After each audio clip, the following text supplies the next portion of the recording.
এটুকু বলতে পিকচার আবি বাকি হ্যাঁ, বিনা যুদ্ধে 1 ইঞ্চিও জায়গা আমরা ছাড়ব না। এইখান থেকে কলিজার ধক পাই। এটা কলিজার মানে বাই বন যারা বামপন্থী রাজনীতির সঙ্গে যুক্ত হয় তারা মরবো জেনে এই সংগঠন করতে আসে। বাংলার মানুষ যেদিন বুঝবে সেদিন ম্যাডামেরও কষ্ট আছে, ম্যাডামের দাদারও কষ্ট আছে। দেখো, স্ট্র্যাটেজির কথা তো আমি জনগণের সামনে এখন এই মুহূর্তে বলতে পারবো না, এবং সেটা বলা উচিতও নয়।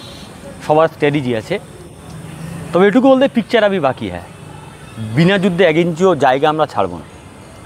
হ্যাঁ, ওরা বলবে যে বাবা তৃণমূলের সঙ্গে তুমি কী করে নেবে, এত পয়সা, এত গুন্ডা, ছাপ্পা মারে, ভোট দিতে দেয় না, বিজেপির কেন্দ্রীয় বাহিনী আছে, ওই পুলিশ আছে, এত লাখ লাখ কোটি কোটি টাকা আছে, তোমরা লড়াই করবে কিভাবে? এটি বলে আমাদেরকে হতাশ করার চেষ্টা করা হয়।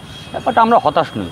কেন বলো তো? কারণ ছোটোবেলায় যখন সার্কাস দেখেছি বা যখন চিড়িয়াখানাতে যাই, যখন দেখি হাতির পায়ে শিকল বাঁধা আছে, যে হাতি, ভাই হাতি এরকম বড় শরীর, এই সামান্য শিকল দিয়ে হাতিকে বেঁধে রাখা আছে, ও তো একটা টান দিলে ছিঁড়ে যাবে। মাহুত তখন বলেছিল, শোনো, হাতিকে যখন ছোটোবেলায় জঙ্গল থেকে ধরে আনা হয়, ওর পায়ে এই শিকলটাই বাঁধা ছিল। ও প্রথমে 1বার চেষ্টা করেছিল, 2বার চেষ্টা করেছে, 3বার চেষ্টা করেছে, ছিঁড়তে পারেনি। হাতির মাথায় ঢুকে গেছে, আমি চেষ্টা করলে শিকল ছিঁড়তে পারবো না। হাতি বোঝেনি, আস্তে আস্তে হাতি যৌবনে পদার্পণ করেছে, আস্তে আস্তে হাতি এখনকার সময় এসছে যে 1 মুহূর্তে 1 সেকেন্ডে যদি ওই শিকলটা টান দেয়, ছিঁড়ে তছনছ হয়ে যাবে। কিন্তু হাতির মাথায় তো ঢুকে আছে, ভাই আমি শিকলটা ছিঁড়তে পারবো না। আসলে বিজেপি তৃণমূল আমাদেরকে হাতি ভাবানোর চেষ্টা করছে। ভাই তোমরা বিজেপি তৃণমূলকে ভাঙতে পারবে না। আমরা হাতির মতো বোকা নই।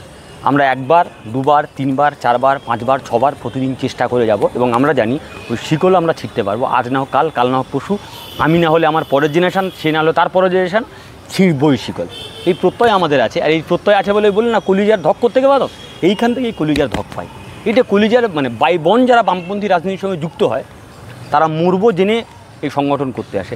এবং আমরা যখন স্বাধীনতা গণতন্ত্র সমাজতন্ত্রের ঝান্ডি নিয়ে যাই, এসএফআই ডিএফআই যখন রাস্তায় নামে, আমরা জানি মইদুল মির্জা হতে পারি, আমরা জানি সুদীপ্ত গুপ্ত হতে পারি, আমরা জানি সৈফুদ্দিন মোল্লা হতে পারি, আমরা জানি স্বপন কোলে হতে পারি, আমরা জানি তিলক টুডু হতে পারি। তারপরেও দাঁড়িয়ে এই ধক নিয়ে আমরা মরতে পারি জেনেও রাজনীতি করতে আসছি। তৃণমূল পারবে তো? বিজেপি পারবে তো?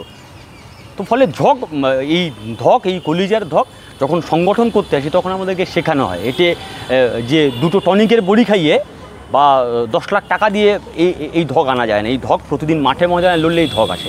তো সেই ধক আমাদের নেতারা আমাদের তৈরি করেছে। তো ফলে এই শিকল একদিন ছিঁড়বে, এবং সেই দিনটার খুব বেশি অপেক্ষা করতে হবে বলে আমার মনে হয় না।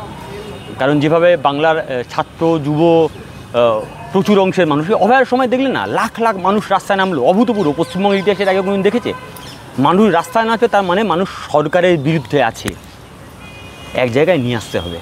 সেই এক জায়গায় যাতে নিয়ে আসতে পারি, নিয়ে আসতে না পারি, সেই জন্য তো হিন্দু মুসলমান ভাগ করে দাও, সেই জন্য তো মহেশতলা, সেই জন্য মেটিয়াবুরুজ, সেই জন্য তো মালদা, মোথাবাড়ি, মুর্শিদাবাদ ভাগ করে দাও মানুষকে। তো ভাগের রাজনীতি বেশি দিন চলবে না। বাংলার মানুষের ট্র্যাডিশনালি জোড়ার রাজনীতি করে। বাংলার মানুষের হৃদয় অনেক বড়। ক্ষণিকের জন্য হয়তো বাংলার মানুষের সামনে এসব করছে। বাংলার মানুষ যেদিন বুঝবে সেদিন ম্যাডামেরও কষ্ট আছে, ম্যাডামের দাদারও কষ্ট আছে।